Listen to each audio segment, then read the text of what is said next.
नमस्कार मंडळी, स्वागत आहे मानदेश प्राईममध्ये. मी सचिन शेंगाडे. 15 ऑगस्ट म्हटलं की आपल्या डोळ्यासमोर दिल्लीचा लाल किल्ला येतो. तिरंगा, पंतप्रधानांचं भाषण, देशभक्तीचा माहोल आणि देशात वेगवेगळ्या भागातील कला संस्कृतीचं दर्शन. पण याच दिल्लीमध्ये यंदा आपल्या मानदेशाची शान असलेलं गजनृत्य सादर करण्यासाठी आरेवाडी गावातील गजी मंडळ गेलंय.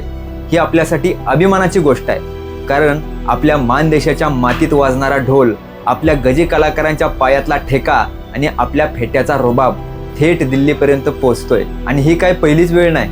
आपल्या मानदेशातील पांगरी गावातील गजनृत्य मंडळानेही इंदिरा गांधी पंतप्रधान असताना दिल्लीमध्ये जाऊन गजनृत्य सादर केल्याची परंपरा आहे. म्हणजे बघा, मानदेशाचा गजाचा ठेका दिल्लीपर्यंत पोहोचवण्याची परंपरा जुनी आहे. पण आता प्रश्न असा आहे, ही परंपरा पुढे चालणार कशी? कारण आज आपल्या गावाकडे गजे खेळणारे कलाकार आहेत, पण त्यातले अनेक कलाकार वयस्कर झाले. आजोबा गजे खेळतात, काका गजे खेळतात, पण आपली तरुण पोरं गजी बघतात, मोबाईलवर व्हिडिओ काढतात, रील बनवतात. पण गजे खेळायला सांगितलं तर काका आम्हाला कुठे येतंय? ही परिस्थिती बदलायला हवी. कारण उद्या अशी वेळ येऊ नये की मुलांनी विचारावं, बाबा गजनृत्य कसं असतं? आणि आपण म्हणावं, थांब मोबाईलवर यूट्यूबवर लावतो. आपली संस्कृती मोबाईलमध्ये नको, आपल्या अंगात पाहिजे. गजे खेळता आलं पाहिजे, ढोल वाजवता आला पाहिजे, फेटा बांधता आला पाहिजे, धोतर नेसता आलं पाहिजे आणि आपल्या गजनृत्यामागची परंपराही माहिती असली पाहिजे. मान, खटाव, आटपाडी, सांगोला, कवटेमंकाळ, जत, माळशिरस, फलटण आणि मानदेशाच्या आसपास भागात गजनृत्याची मोठी परंपरा आहे. ही कला फक्त नाचण्यासाठी नाही, ही आपल्या मानदेशाची ओळख आहे. आणि म्हणूनच आता आपल्या सगळ्यांनी विचार करण्याची वेळ आली.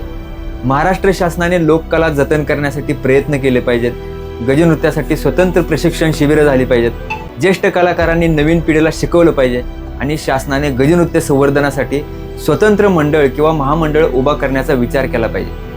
माझी तर मागणी आहे की दरवर्षी किमान 1000 तरुणांना गजनृत्याचं प्रशिक्षण दिलं पाहिजे.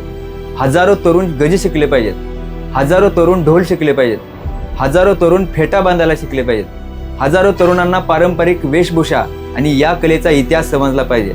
तरच पुढच्या पिढीत ही कला जिवंत राहील. आणि हे फक्त सरकारचं काम नाही, हे आपलं सुद्धा काम आहे. ज्येष्ठ कलाकाराकडे जा, त्यांच्या पायाशी बसा, त्यांच्याकडून शिका, सराव करा आणि पुढच्या पिढीला शिकवा. कारण फक्त फेसबुकवर पोस्ट टाकून आपली संस्कृती वाचली पाहिजे असं म्हणत राहिलो तर संस्कृती वाचणार नाही. संस्कृती ही जगावी लागेल, शिकावी लागेल आणि पुढच्या पिढीला द्यावी लागेल. आज आरेवाडीचं गजी मंडळ दिल्लीला गेलंय.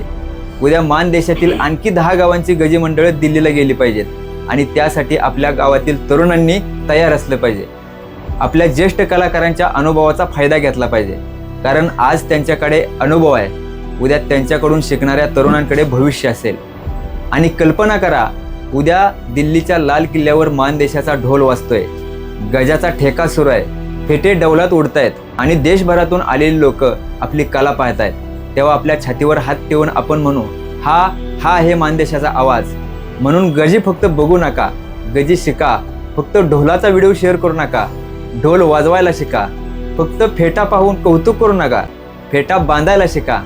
आणि फक्त संस्कृतीवर बोलू नका, ती जगायला सुरुवात करा. कारण गजाचा ठेका थांबला तर मानदेशाच्या संस्कृतीचा एक ठेका कमी होईल आणि तो ठेका पुढच्या पिढीपर्यंत पोहोचवण्याची जबाबदारी आपली आहे. मानदेशाचा ढोल वाजत राहिला पाहिजे आणि आपल्या लोककलेचा डंका देशभर वाजला पाहिजे. धन्यवाद.